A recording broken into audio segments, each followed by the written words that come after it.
Hello, good afternoon, everyone, and welcome to this event on environmental innovation, a green solution for zero pollution. My name is Sonia van Rensen, and I have the pleasure of being your moderator this afternoon for the next hour. I'm the managing editor of Energy Monitor, which is a new website dedicated to the global energy transition. So the European Commission's #1 priority today is a green economy. That is what it has named as its growth strategy. This is why we've got the European Green Deal.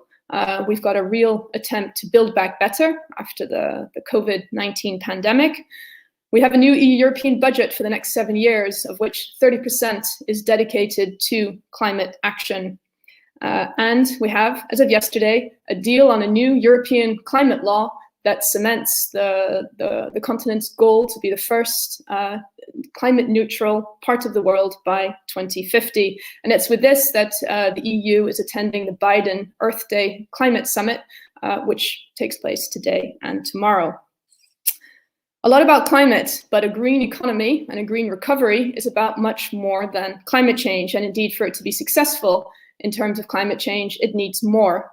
And what we're here to talk about today is therefore not specifically climate and not energy. It is what needs to happen when it comes to clean water, clean air, soil, biodiversity, all these other myriad parts of an environment, and today, economic policy. What we can expect from the Commission on the 18th of May is a zero pollution action plan. And it is this that we have a panel to talk about today. Specifically, we want to talk about the role of innovation and green technology when it comes to a zero pollution vision. We want to talk about what European companies, specifically Suez, who will be on our panel today, represented by its CEO, is looking for from policymakers and how they feel they can contribute to achieving this kind of vision. And finally, we want to talk about how business, policymakers, and civil society can work together to make this a reality. Just a few housekeeping points. First of all, questions. We've only got an hour. We have a panel of 5, but we want to take your questions, as many of them as possible. And therefore, please put your questions, send them in to us via the moderated Q&A tab, which you should see on your screen, and they'll get to me.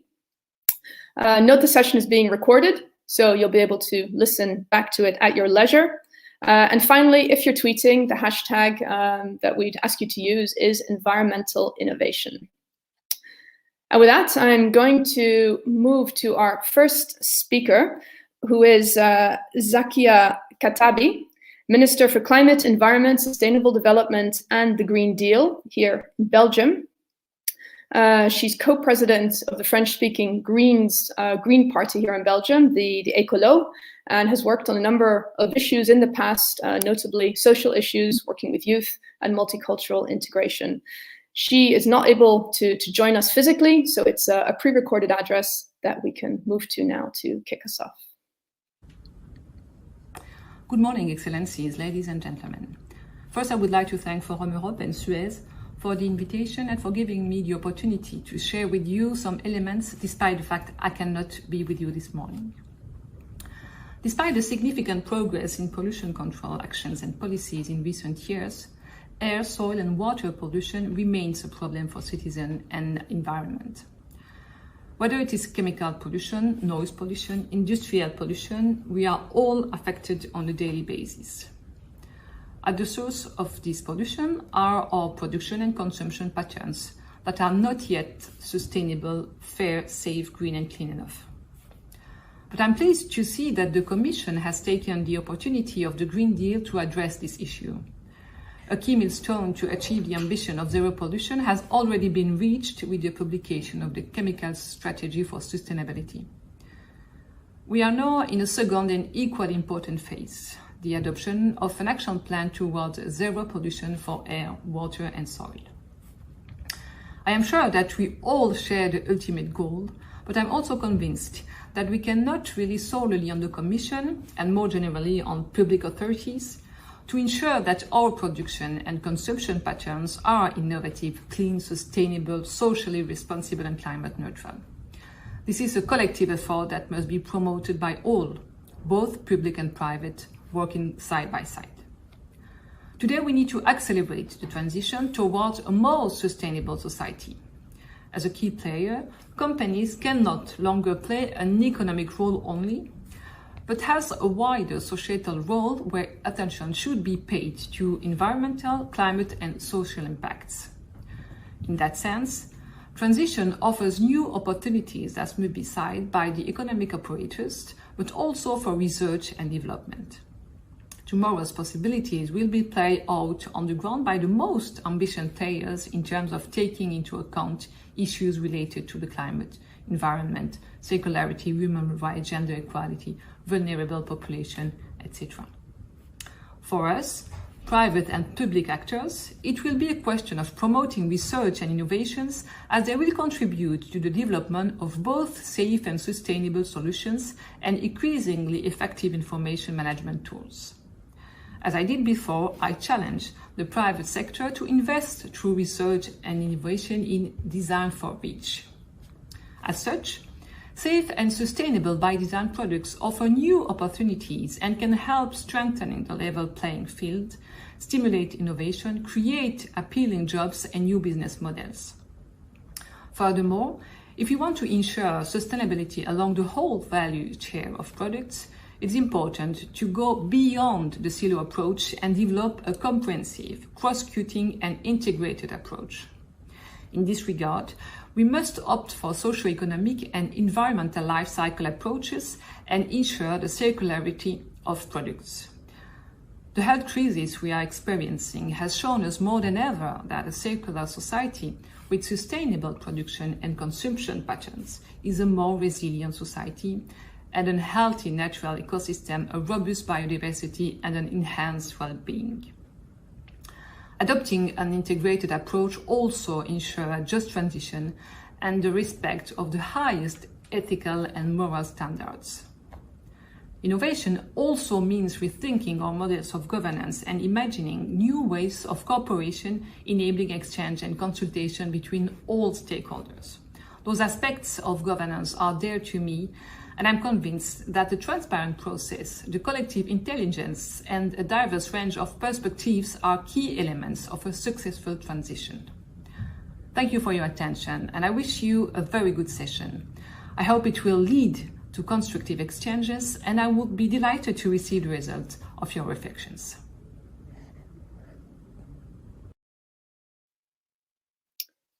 And a big thank you for that, Ms. Katabi. So you heard many of the key words in her opening speech. This is about life cycle analysis, circular economy.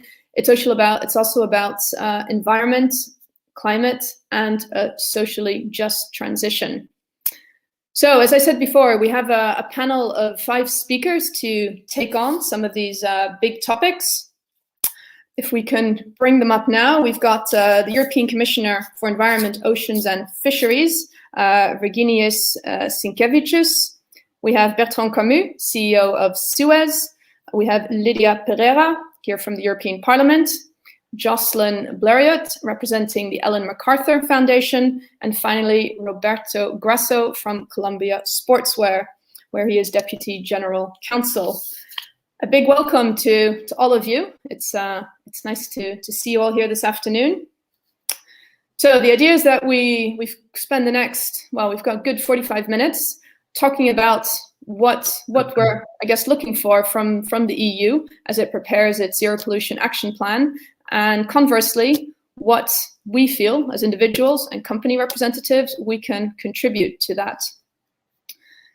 As I said before, please try and keep your answers as concise as possible, and feel free to indicate to me when you wish to take the floor, either to put a question to one of your fellow panelists to jump in, or to comment on something. So let's kick off with yourself, Commissioner. So just a few more words, perhaps. I'm sure most people know you, but Commissioner Sinkevicius has been Environment Commissioner since the end of 2019 and was previously Minister of the Economy for Lithuania. Prior to that, worked in the Lithuanian Parliament, and prior to that in regulatory affairs at Invest Lithuania. And he comes with degrees in international relations and European international affairs. So the question for you today, and I think what everyone is hoping you can provide at least a little bit of insight on, is what is going to be in this zero pollution action plan? What can you tell us at this stage? First of all, good afternoon to everyone, and of course, thank you for the opportunity to explain our thinking on why we need to act on pollution and the role of policy and innovation. And it's not surprising that European Green Deal includes a zero pollution ambition. We need to act urgently. It is estimated that 1 in 8 deaths in the EU is linked to environmental pollution. 90% of these are due to non-communicable diseases, out of which cancer score, unfortunately, as the most frequent. And let's not forget, in addition to our health and a toxic-free environment is also crucial to protect our biodiversity and ecosystem. Pollution is one of the 5 main drivers of biodiversity loss. The good news is that we have a huge opportunity to act now. The recovery plan for Europe provides us with a total of 1.8 trillion that we can use to build back better. Our zero pollution ambition is not an utopian zero. It is a zero meant secure that by 2050 pollution is reduced to levels which are no longer expected to be harmful for health and natural ecosystems, respect the boundaries our planet can cope with, thus creating a toxic-free environment. Together with a coherent policy framework and legislation, innovation is a core part of our policy. Let's use the opportunity of recovery to fight pollution. Zero pollution thinking should be part of national, regional, and local recovery action, including through innovation across the board. Green technologies can also help us reduce pollution and offer business opportunities. So we want to clean the air and reduce pollution from agriculture, transport, and energy, so that 400,000 premature deaths from air pollution will become a thing of the past. Get transport to keep more quiet, so 16% of Europeans don't have their sleep highly disturbed anymore. Bring more EU water bodies to sufficient quality levels for the environment, but also to save on water treatment. Identify and remediate the soil of many still contaminated sites. Improve agriculture practices so that we use nutrients efficiently to grow good food, not to pollute water and air. And our goal is to better integrate our actions on pollution and strengthen them to make it easier for policymakers and businesses to understand where they can, at best, invest their political and financial capital to achieve multiple targets in parallel. And in conclusion, of course, the ultimate goal is to create healthier, socially fairer Europe and planet while strengthening the EU green industrial and economic leadership. And can you give us any examples of specific ways in which you intend to promote innovation and green technology? How will you try to help businesses? So first of all, of course, it has to be balanced, and role of innovation will be important. So research and innovation will play a central role in accelerating the necessary transition, deploying and demonstrating solutions, and engaging citizens in social innovation. While there is a large knowledge base for the zero pollution ambition, the scale of the challenges and changes in the economy and society require more ambitious and integrated approach to bring breakthrough solutions faster to the market. So concretely, European partnerships and missions under Horizon Europe in critical areas such as energy, transport, biodiversity, and circularity will contribute to the European Green Deal and zero pollution ambition. Some examples: through industrial and industrial-urban symbiosis and circularity, the processes for planet. Partnership has the ambition of near zero landfill and near zero water discharge by 2050. Horizon Europe will invest in enhancing knowledge and developing technologies for soil and groundwater remediation, especially focusing on new decontamination techniques from emerging pollutants. Other public-private partnerships, such as the European Partnership for Chemicals Risk Assessment, Water for All, or towards zero-emission road transport, will have a strong zero pollution angle. It will be also, of course, important that the member states and industry take a systemic approach towards depollution and look for synergies between various pollution mitigation methods, for instance, between actions on climate and clean air. Yeah. Okay. Thank you. I think we can. Yeah, we can come back to the action plan. I might follow up once we've heard from the rest of the panel.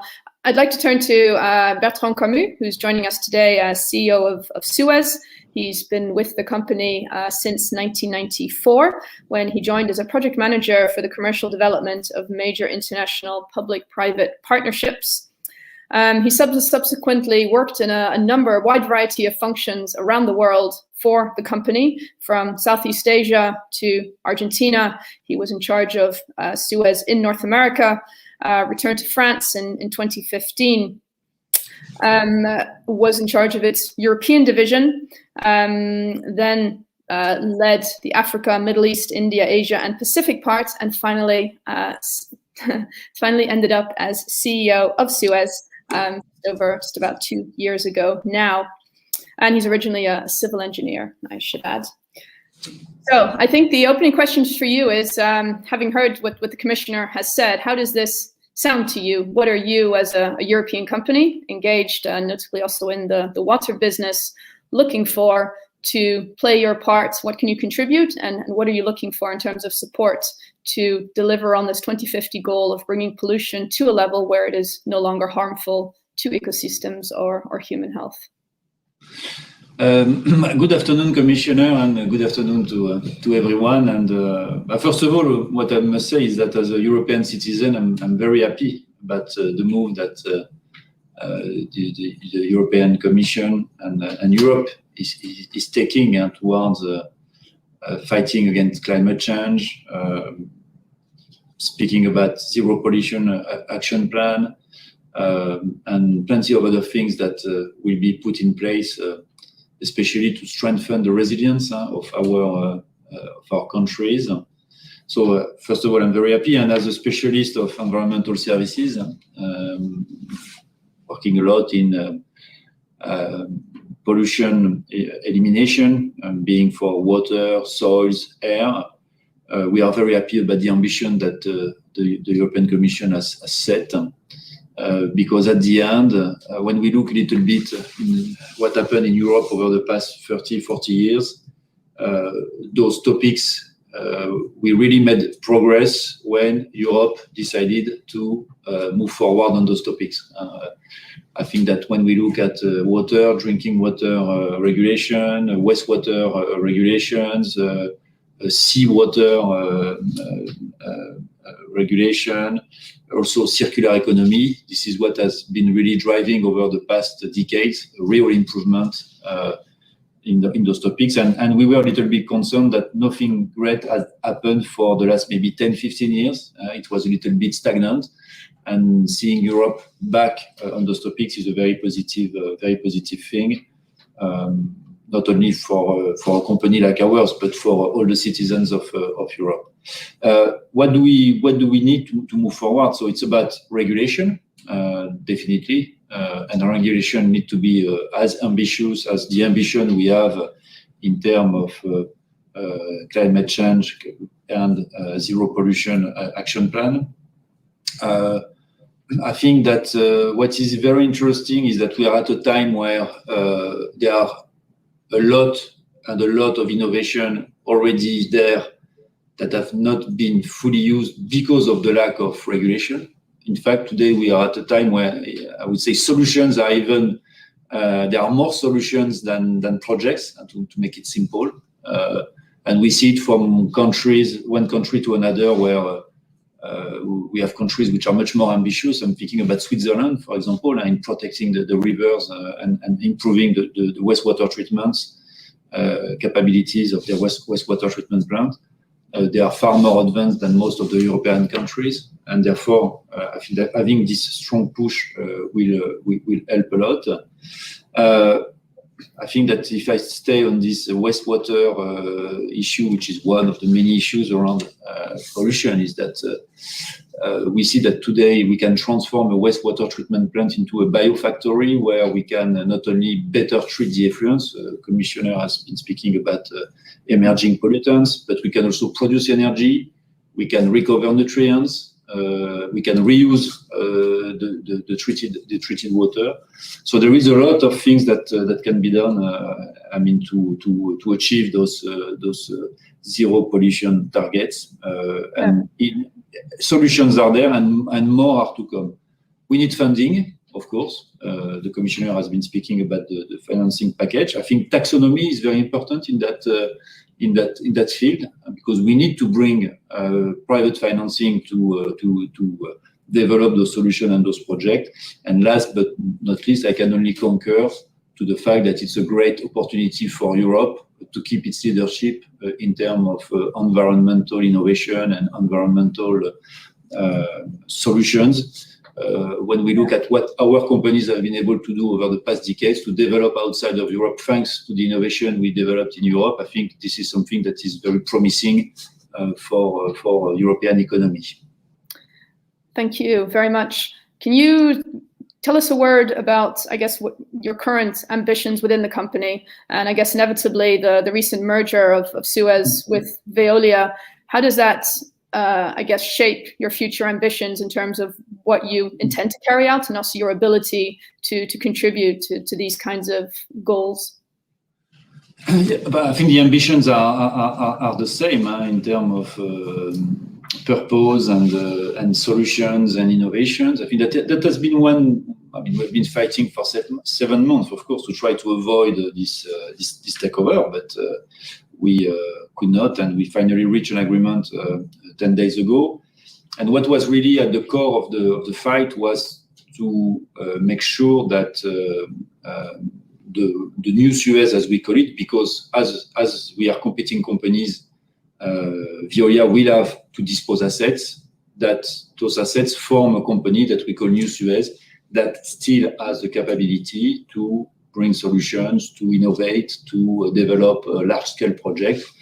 And at the end, we were able to achieve this goal. So Suez is going to be a smaller actor, but more agile one, very much dedicated to environmental solutions and innovations. But we are keeping a very strong European base, and of course, we are here to go on.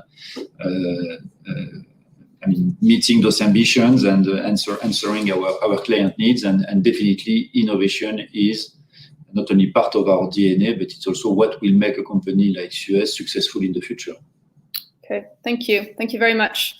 Let's move then to Lydia Pereira, who joins us from the European Parliament. She's a Portuguese MEP. She sits on both the Economic and Monetary Affairs and Environment Committees, is part of the EPP group, so that's the centre-right. Still very young, a lot younger than I am, I noticed when I saw your age, but has done an awful lot. So started out with a background in economics and also did a traineeship at the European Investment Bank before getting involved in politics with the Partido Social Democrata back in Portugal. And it's through them that she has also joined the European Parliament in 2019. So Lydia, to you, from the European Parliament's perspective, so whatever the European Commission comes out with in May, that obviously sets a basis for zero pollution action going forward, and legislation will, I guess, probably follow on from that. What is the Parliament looking for? And in this time of building back better, how do you think we're doing on that front? Hello, and first of all, let me congratulate you on the initiative. And I don't know if it's by coincidence, but today is the Earth Day, so it's very timely that this discussion takes place. And also to congratulate the other colleagues, panelists, Commissioner Sinkevičius, who I talked 2 years ago on the run-up for his nomination, and I've been following his work very closely, and happy to keep working together. And of course, all the other colleagues, panelists. You asked me about building back better. It is indeed the expression, and together or alongside with resilience, that is marking at the moment the agenda on the economic recovery, but of course not forgetting the importance of the environment in this recovery. And build back better, I think it's exactly what we want to deliver within the European Parliament, together with the other institutions, with all different levels of government that have to be involved in this transition. And Build Back Better means doing more than getting economies and livelihoods quickly back on their feet. We need a sustainable and resilient economy, and here the Parliament is following very closely the action plan towards a zero pollution ambition for air, water, and soil that the European Commission wants to adopt, and still this year. And there are two aspects on this topic that I would like to highlight. The first one is that we have to improve our abilities to measure and to monitor. And I've been saying this already for quite some time, because we cannot change what we cannot measure. And if we won't be efficient in monitoring, we won't achieve our goals. And here, digitalization and technological innovation are very important. They are key to achieve that. And second, we have to be aware that there is already irreversible damage caused by climate change. And the solutions we find for adaptation and for mitigation have to be environmental, sustainable and economically development compatible. And for already quite some time, I've been warning that we need a long-term EU-funded adaptation-related infrastructure investment, and having adequate funding opportunities that are made available for all levels of government. Like, acting at the local level will be very crucial. From Brussels and together with the national governments, the targets are set, but it's at the local level that they are implemented. And so a new action plan won't work unless it takes into account the needs, the views, the concerns, the expertise of local regions and cities, in particular, when local governments are responsible for more than 70% of climate change reduction and up to 90% of climate adaptation action. So we will need more sustainable cities, resilient cities, and these will be better cities for Europeans to live in, where 3/4 of the population live. And just very briefly, wrapping up. Sorry. Can I ask you to start wrapping up? Yeah, that was just to conclude. So we are facing here a very complicated challenge, but we cannot escape from it. And the Parliament will continue its work. We are very committed to improve the plan, completing missing aspects, improve the ability to measure and monitor, as I said earlier, and even to add aspects that we need to monitor, but are still lacking. And I hope that the recent public consultation on this EU action plan also brings new warnings and new ideas, because Europe leads in these matters, and I hope the whole world, the rest of our planet, can follow our lead. Thank you very much. A lot of interesting points on measuring and monitoring, also the local dimension, and indeed making that link back to climate change and the importance of air, water, and soil, also to meet our climate neutrality goals, and of course to adapt to the changes that are inevitable at this stage. Let's move on to Jocelyn Blériot, who's here from the Ellen MacArthur Foundation. He's been with them for more than 10 years now, was previously in the media and publishing industry. And he leads the Ellen MacArthur's institutional engagement, and its China program, I should add, which means that he's responsible for liaising with institutions from the European Commission to the G7, the UN, the World Economic Forum, OECD, etc. So I guess you're here as you're an external expert. So in a way, a similar question as to Lydia. How do you are we building back better? How do you see that? And I guess maybe also what for you is the role of environmental innovation in meeting some of these bigger goals? Thank you, Sonia, and it's a pleasure for the Foundation to be able to contribute to this important session. I suppose it's interesting to go back to the title of the session about environmental innovation. And in our view, environmental innovation should be one of the key desired outcomes of economic innovation, because it is about looking upstream and creating value by eliminating waste and pollution out of the system, which is the first principle of the circular economy. Circular economy, which is, of course, a key pillar of the Green Deal, as we know. And on the topic of feedstocks and what gets actually put on the market, it's interesting that the Circular Economy Action Plan put forward by the Commission has as a subtitle, "For a Clean and Competitive Europe." So closing the loop is of course very necessary if we want to preserve the value, but we also want to close the loops on the right things and not circulate the toxins that remain in the environment and can be hazardous to human health. So that notion of really looking at what gets put on the market is absolutely important, going upstream in circular economy.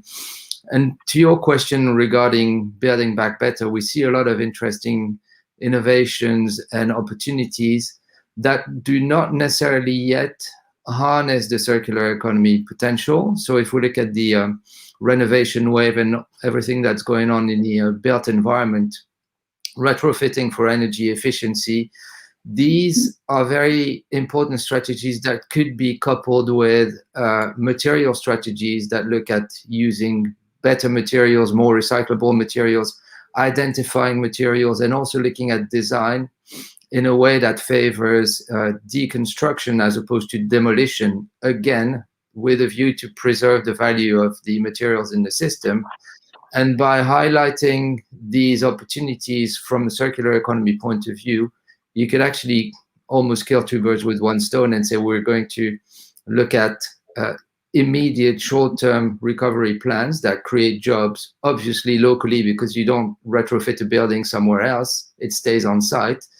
And also look at the material footprint, which we know is clearly important when it comes to greenhouse gas emissions. So maybe getting more visibility on the circular economy opportunity. And we've published a paper highlighting 10 investment opportunities, which, by the way, interestingly, all seem to point at the opportunity of keeping materials in the system. So that presupposes infrastructure for collection and better recycling, but also upstream design.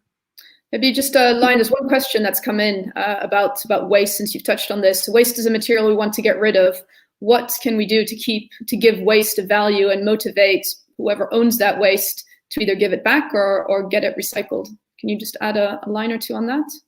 Yeah, of course. I mean, in many cases, waste is a question of lack of availability of data. If you don't know what's in the product, what's in the material stream, then of course, as a precaution, you're going to treat it as waste and not re-inject it in the system.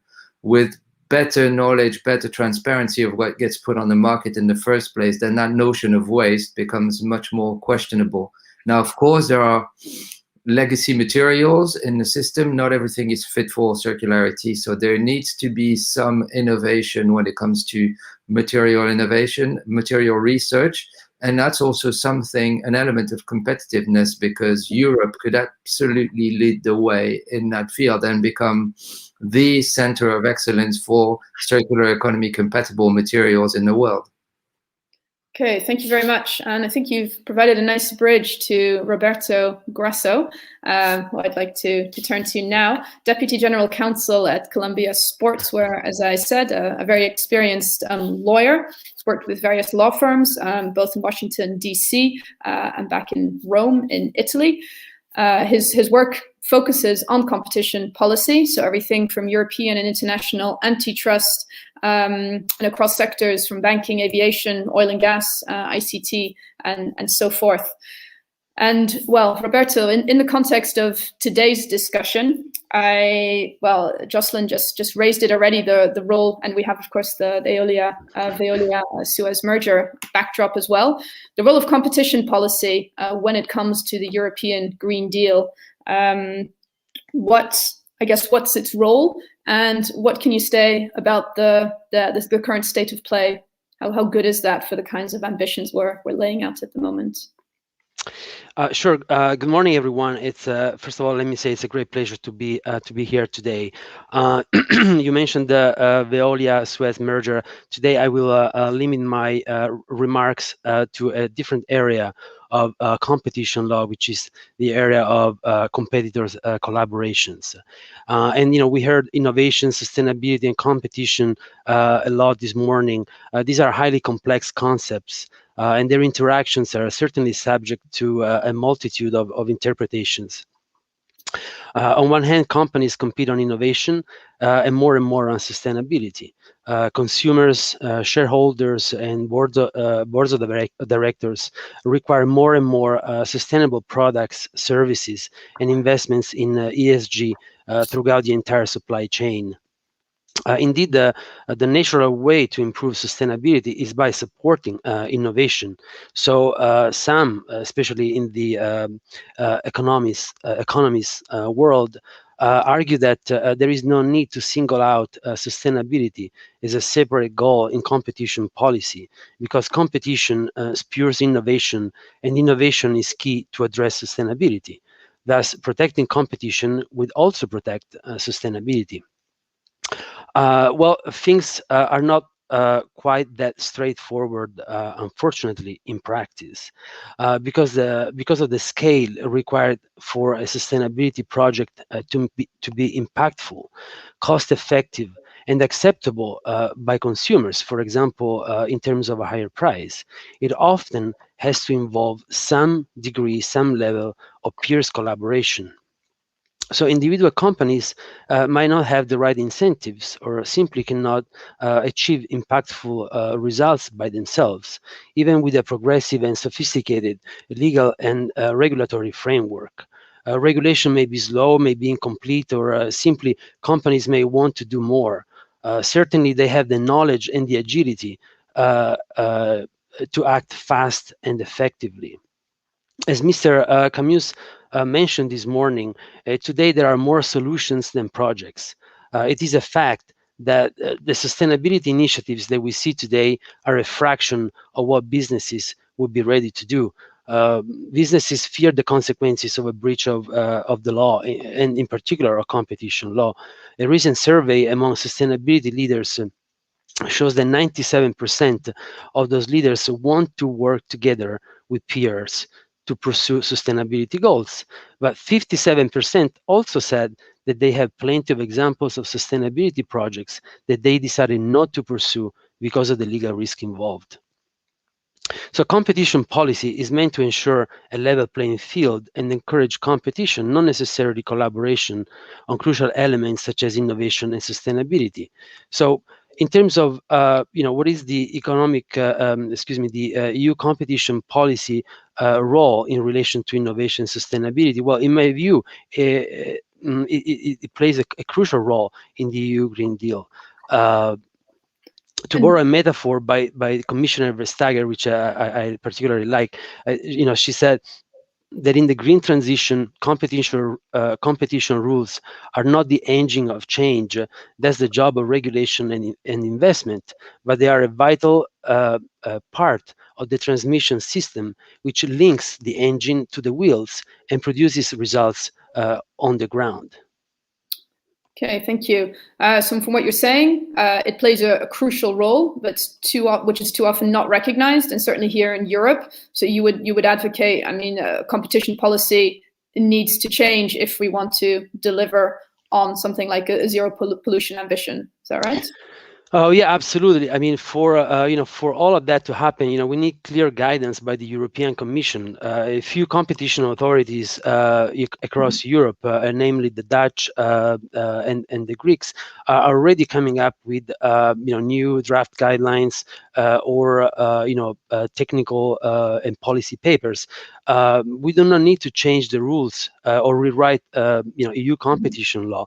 However, at the moment, we do have a critical lack of guidance by the European Commission. You can think that we used to have environmental agreements within the what we call the horizontal guidelines of the European Commission, but those have been eliminated in the 2011 revision the horizontal guidelines. So at the moment, actually, what we have is a lot of statements, scattered case law, and often inconsistent, and diverging interpretations as to what are the limits to competitors' collaborations in the sustainability world. Okay, maybe just a line then. Your own company, Columbia Sportswear. We hear more and more about textiles these days, and there's an EU textile strategy in the making as well. What are you doing to I guess reduce your own environmental footprint in that regard? Sure. I mean, we are an outdoors company. Our purpose is to unlock the outdoors for everyone.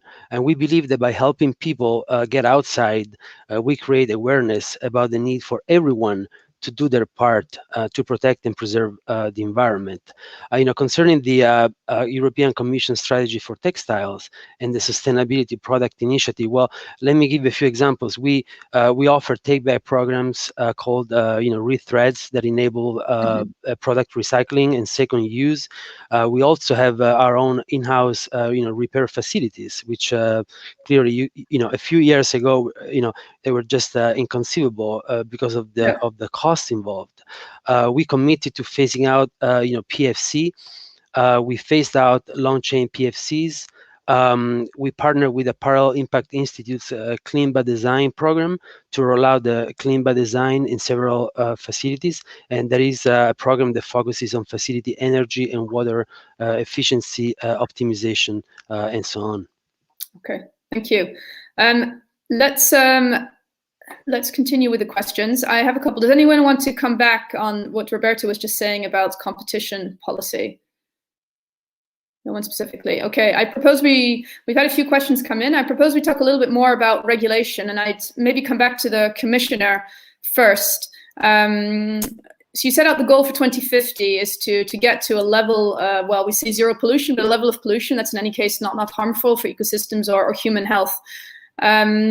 So one question is, how are we going to get there? So what can we expect in terms of specifically, everyone is always most interested in legislative initiatives. And secondly, 2050 is a long way away. So what about 2030, for example? We're going to need, I imagine, some milestones or nearer term targets to make sure we do get on track. Absolutely. Thank you very much for a very good question. So first of all, speaking about the main targets, the Zero Pollution Action Plan will set out integrated vision for a healthy planet and healthy people. And in short, we believe we should strive first of all to preventing, and where this is not possible, reducing pollution to levels which cause no harm to human health and biodiversity and respect the boundaries of our planet. We have already set many targets linked to the pollution and environmental quality objectives in legislation on air, water, marine, noise, and have many laws addressing pollution sources. In addition, we announced some overarching targets for reducing nutrients and pesticides in the farm to fork strategy. And I do not exclude that we will set additional targets. For instance, we will be presenting a proposal for nature restoration targets and are reflecting on whether and how to cover soil pollution restoration. And all these targets, they are not up to 2050, but this is exactly answering your question. They are 2030 targets. What it leads to the first part of your question, so how it can be done. First of all, it only can be done avoiding isolation. I mean, first of all, it has to be policy linked horizontally across other policy areas, and here comes the European Green Deal, which is our growth strategy, which sets very clear linkages across horizontally across the areas, and our Zero Pollution Action Plan will pay particular attention to, of course, different aspects, including even socioeconomics and etc. So most importantly is, of course, that we maintain coherent with our other strategies and other legislation. So, for example, we have to take a good care of the chemical strategy, of circular economy action plan, and etc. And this is a question just came in, which I guess follows on directly from what I asked you. Can we expect something in this, so the broader environmental realm, similar to the Fit for 55 package we're seeing in the climate and energy realm, i.e. are you planning to overhaul existing legislation on water, air, noise, waste, etc.? So it's absolutely to do, first of all, a review of all this legislation, and most of it actually done, and build on that review, then we can see which areas can be improved. Some we have a very clear answer is that some of it is fit for purpose and of course needs to fill in implementation gaps, following up with the member states. Some, of course, needs to be adjusted to the current challenges, and this is what we will do. Okay, so this review still needs to happen. So basically, at the moment, you can't say one way or the other whether we would have a similar kind of big legislative overhaul. I don't want to have a comparison with Fit for 55. I mean, most of the reviews are already done and so on. But I don't want to have comparison with Fit for 55 because it's a huge package. It's one of the main packages when we speak about our 2030 goals. And zero pollution action plan is, let's say, a extremely important, sufficient, but it cannot be put, next to the Fit for 55 because, of course, there is a different scale of challenges ahead. Even so, that fighting with the pollution is not always easy. As I said, it's a invisible enemy you have to fight, and most importantly, that you also have to reach out very broadly. I'm very glad today we have a business community, but also extremely important to reach out to regional government, and implementation exactly in cities and regions are crucial. Yeah. Okay, thank you. Indeed, let's turn to our business. Bertrand Camus. So you also mentioned regulation and said there's a lot of innovation out there that's not actually harnessed because of a lack of regulation. So what are you looking for specifically to get more of these, ideas, these inventions picked up and put to use?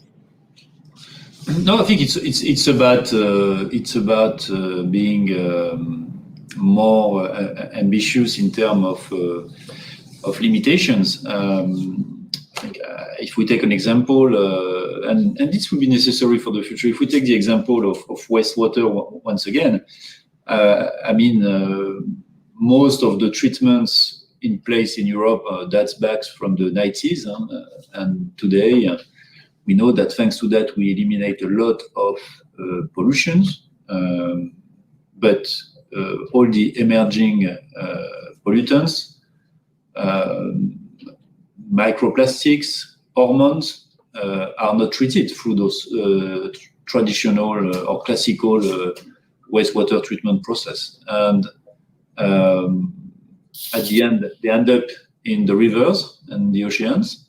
And we know that those rivers will have maybe much less water in summer in 10, 15 years' time. So if we don't treat better the effluents, we know that it's going to be a real disaster.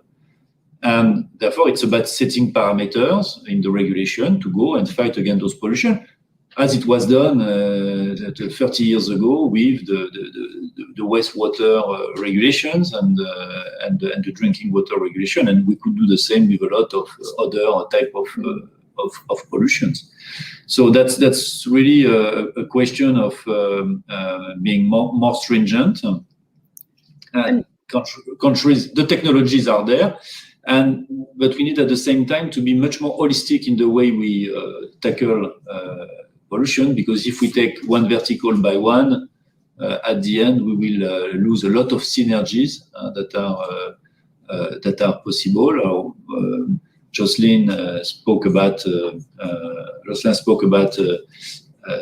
circular economy. It applies to waste, but it applies also to water. But there is also this idea of being able to work more synergies among the various topics.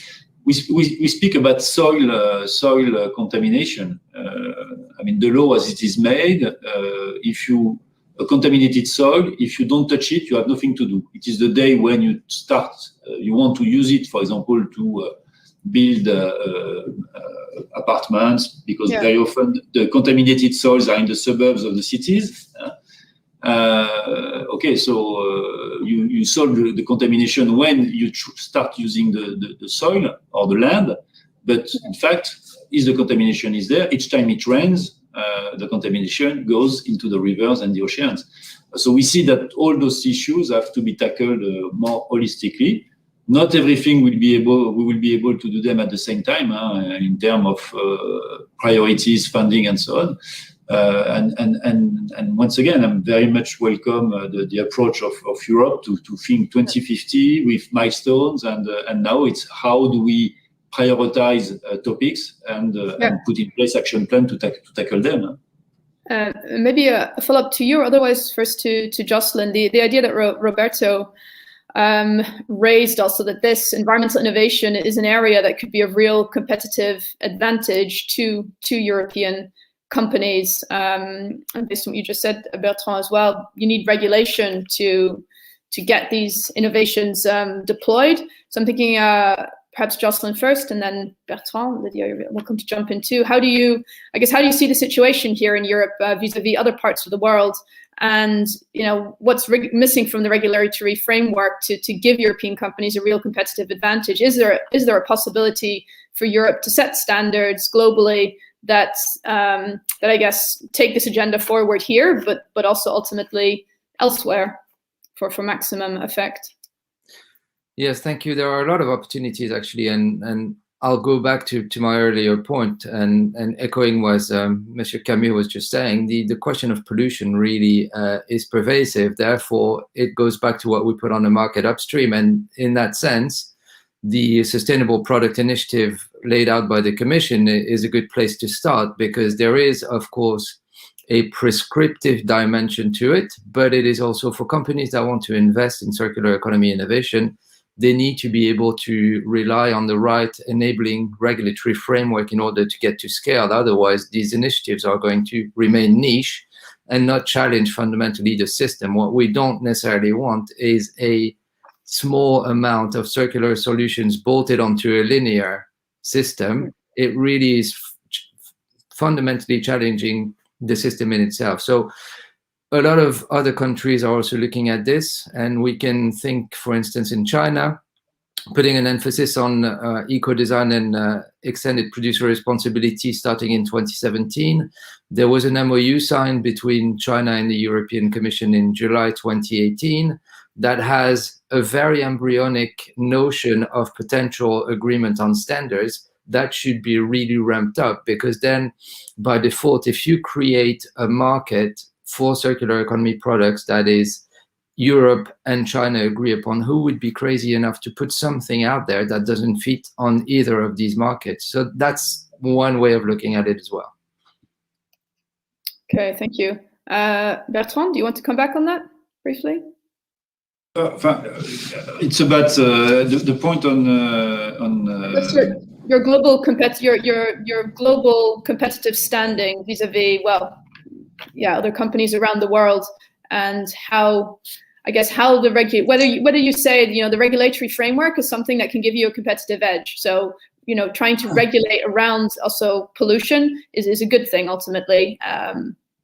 No, I think that innovation is very closely connected with competition. I mean, if you have no competition, then you don't innovate. And so that's the first point, because this is what helps you differentiate and find smarter solutions at the best cost to offer the best price to your clients. So the two are very very closely linked. I think that when we look at what Europe has done in the 90s, 2000 in our businesses, environmental services, and how we could use that then to export and to develop activities outside of of Europe is a clear example. I mean, we are an actor in China, we are in North America, and so on, thanks to the innovation we developed in Europe. So that's very critical. I think that this is a very strong point. The second thing I see in the markets today is something a little bit different in Europe, is that innovating is about taking risks, and you have to accept that sometimes you fail. Today, most of the regulations, especially for municipal clients, as you are using public funding and so on, are so stringent and so rigid that we see less and less clients, especially because at the end they are elected officials, willing to take the risk of innovating, because I mean the do nothing attitude sometimes is safer than taking risks. So that's maybe an angle on which really how to deal with out of the classical way of doing type of innovation. Does it have to be specially monitored, specially covered, and not mixed with the day-to-day activities and the standard solution? This is what we see from our clients. Yeah. Okay. Thank you. May I just come in on this? Yes, you may. I just wanted to say, so the commissioners had to leave us, so apologies if you're wondering where he's gone. He had another meeting. Go ahead, Lydia. We're going to have to wrap up in a moment, the rest of us as well. Yeah, well, I just wanted to come in, like, innovation is a public good, and taking on the words from Bertrand, I think there's still a lack of, and I hope that these initiatives, these European initiatives brought by the Commission will be a game changer. We are far from other, big powers in the world when it comes to research and development. We still are way below the targets that we have once set decades ago for the percentage of GDP that we wanted to allocate in research and development. And as Bertrand said, like, innovation is taking risks, and we still see a very conservative approach of many of the different European enterprises. And I guess, like, when we think about building back better, when we think about resilience, it also implies an adaptation of the companies, of businesses to this reality. And in a growing competitive world, I guess it is important that we cooperate on certain things. And of course, China is a part in this cooperation, but we cannot neglect the importance of other geographies in the world.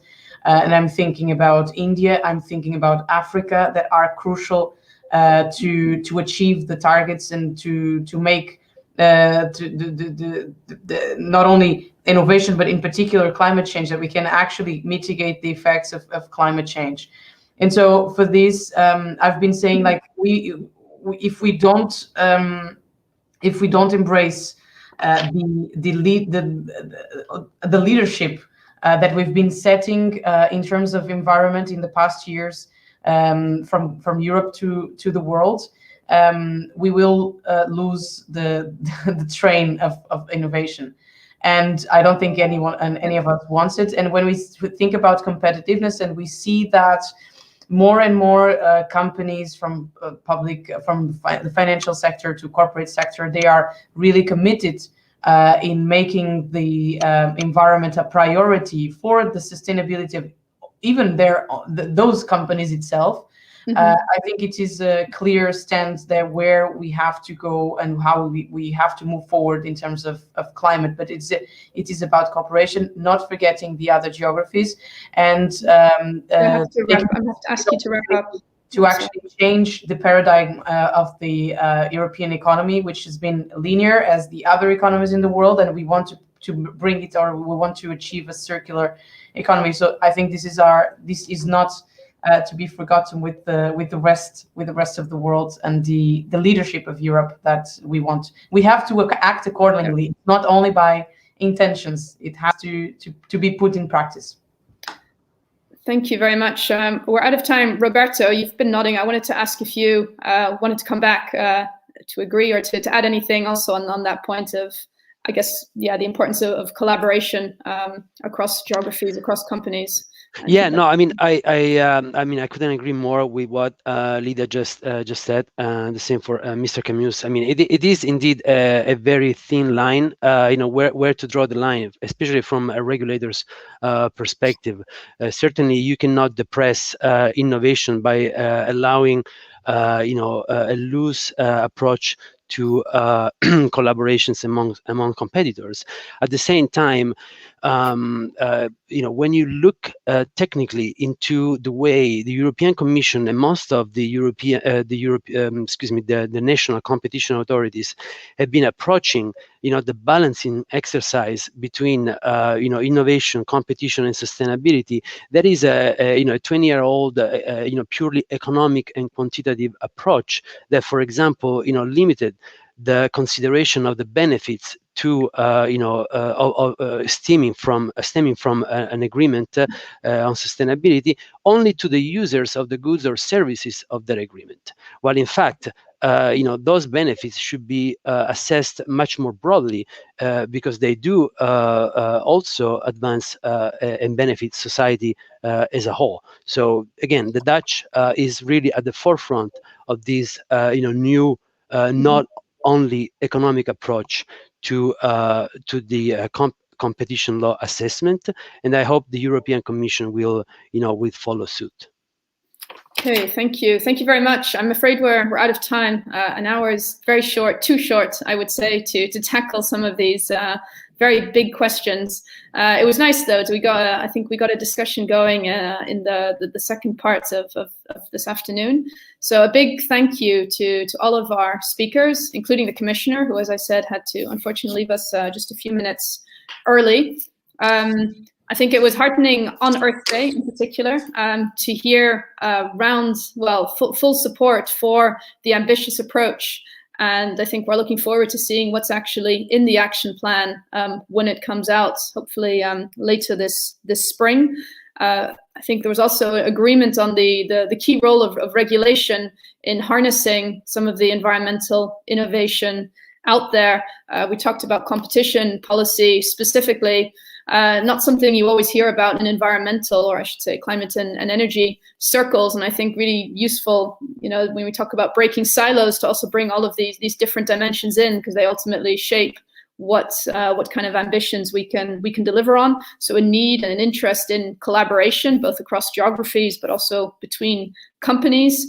And I think, Lydia, too, you brought in some dimensions that maybe don't always get enough attention, the importance of the local level, and also making that link back to climate change, which dominates so many of our discussions today. But of course, especially adaptation and also mitigation.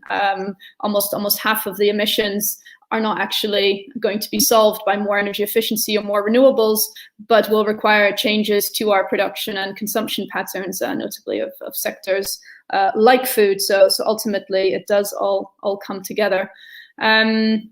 I propose, I think, to leave it there. So to thank you again, and thank you to everyone who joined us, also for the questions that you sent in. We tried to integrate some of those. I'm sorry we haven't incorporated all of them. Do follow up individually with our respective panelists if you wish to pursue. So with that, a big thank you, and hopefully we'll see each other again soon. Thank you very much. Thanks, everyone. Bye. Thank you. Thank you. Bye-bye.